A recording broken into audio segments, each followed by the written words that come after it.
Hello and welcome to the Travel Enthusiast channel. Today I'm going to be talking about my top tips for people who are thinking of starting YouTube.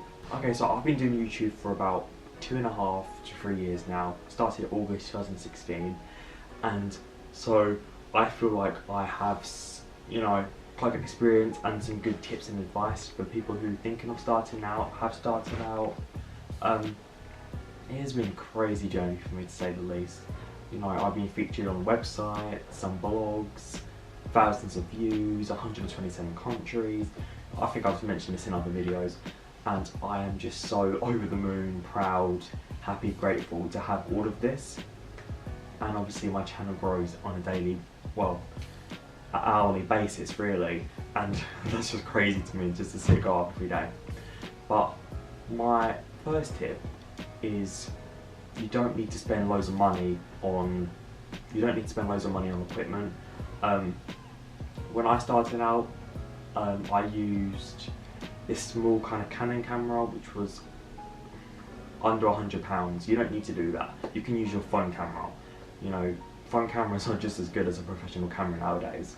But yeah, I did spend a lot of money, but the thing is that even though I used that camera, which was like a small, I'm not sure which one it is, but I will try and find it and link it. It was under £100. I did use it for YouTube, but I used it for my own personal good as well, but it was a good investment. For lighting, you don't need to spend loads of money on ring lights and professional TV set lights. You can use natural light. You can film during the day. That's what I did the first few months. I used natural light, open my blinds to a certain angle so it's not too bright, so look too pale. I do look a bit pale in my first few videos, but yeah, you can use natural light. It's free. I'm not saying do not invest in equipment like computers, cameras, lights, screens, whatever. You can, but I'm just saying you don't need to, because there's this misconception of like, oh, to be the perfect YouTuber you need all this equipment.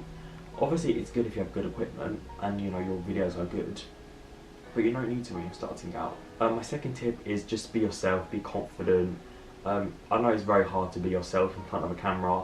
I feel like I am the same on camera versus off camera, but a little bit. I'm probably a little bit different off camera because I feel like I'm not being judged, because as soon as you step in front of that camera, you're going to be judged. So there's always that idea in the back of my mind, like, be careful what I say.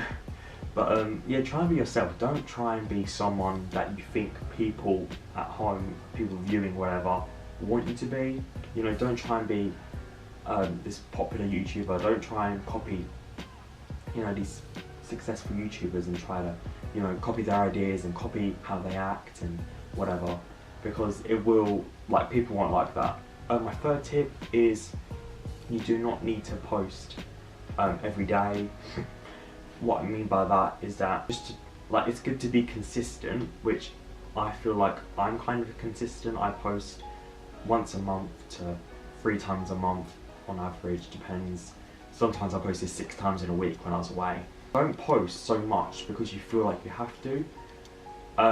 Just post if you know it's going to be a good idea, if you think it works, because you don't want to rush things, film it, edit it very quickly. It's like a terrible idea, post it and then get not many views and not dislikes and everything.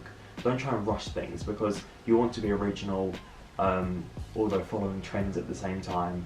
Don't just post something for the sake of to get views, because I won't, say for example, if I can't think of an idea or I'm not in the mood to film, I won't post until I'm in the mood, until I have an idea. I hope these tips have been useful to you. If you're considering starting your own channel, have started your own channel. If you have any questions for me, I love answering your questions, so please leave them down below in the comments. Thank you so much for viewing. Please like, subscribe and all the rest.